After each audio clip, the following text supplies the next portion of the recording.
كشف باحثين عن هجمات جديدة عم بتصير على الواي فاي والبلوتوث.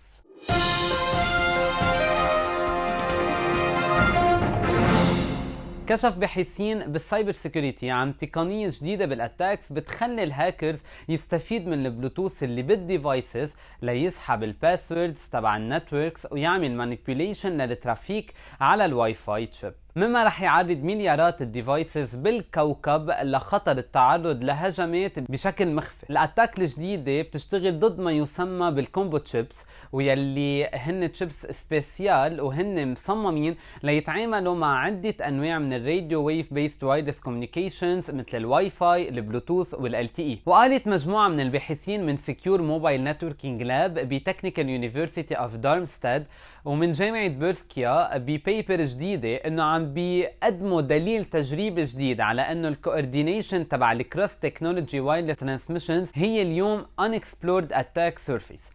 هلا instead of escalating directly على الموبايل اوبريتنج سيستم، فيها الوايرلس تشيبس تعمل اسكيليت للبريفليجز لغير وايرلس تشيبس by exploiting the same mechanisms يلي بيستعملوها to arbitrate their access للريسورس يلي بيتشاركوها مثل الانتين دو ترانسميسيون والوايرلس ميديوم. خلينا شوي نشرح بشكل سريع عن الكوإكزيستانس وشو بنقصد فيها. En fait, الكوإكزيستانس بتعني ميكانيزم مطرح ما البلوتوث والواي فاي والال تي اي بيتشاركوا نفس الكومبوزان والريسورس. فار اكزامبل بيستعملوا نفس الانتين او نفس الوايرلس سبيكترم، مما بيخلق حاجه انه هالكوميونيكيشن ستاندردز ينسقوا على السبيكترم اكسس ليتفادوا الكوليجنز وقت يكونوا عم بيشتغلوا على نفس الفريكونس.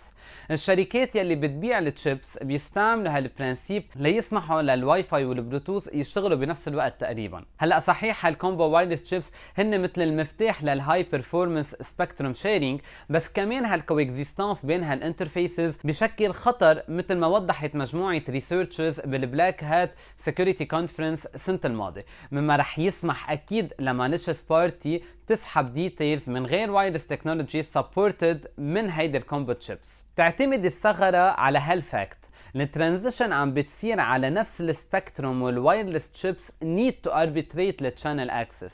هيدا رح يكسر السيبريشن بين الواي فاي والبلوتوث، مما رح يؤدي لدينايل اوف سيرفيس على السبيكترم اكسس انفورميشن ديسكلوجر، وحتى رح تسمح انه يصير اسكاليشن للبريفليجز من البلوتوث شيب للكود اكزيكيوشن على الواي فاي تشيب. وقالوا الباحثين انه الواي فاي تشيب بتشتغل على تشفير النتورك ترافيك، وكمان it holds the current واي فاي credentials، وبالتالي انه فيها تعطي هالانفو للاتاكر. كمان شغله انه الاتاكر في يعمل اكزيكيوشن للكود على الواي فاي تشيب حتى لو ما كان يتكونكتد للوايرلس نتورك.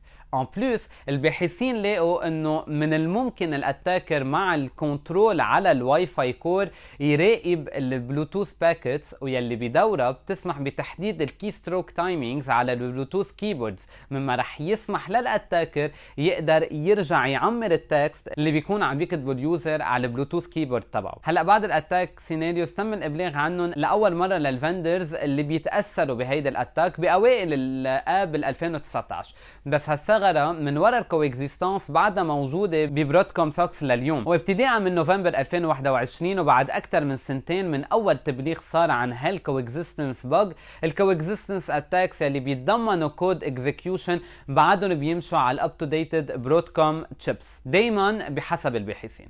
وهيدا بتفرجي قديش هالايشوز صعب الحل تبعها على ارض الواقع. هلا لتخففوا من الريسك تبعكم من وراء هيك وايرلس اتاكس، it is recommended انه تشيلوا كل ال unnecessary bluetooth pairings، تعملوا ديليت لكل ال unused واي فاي networks، وتستعملوا السيلولر داتا محل الواي فاي بالببليك سبيسز.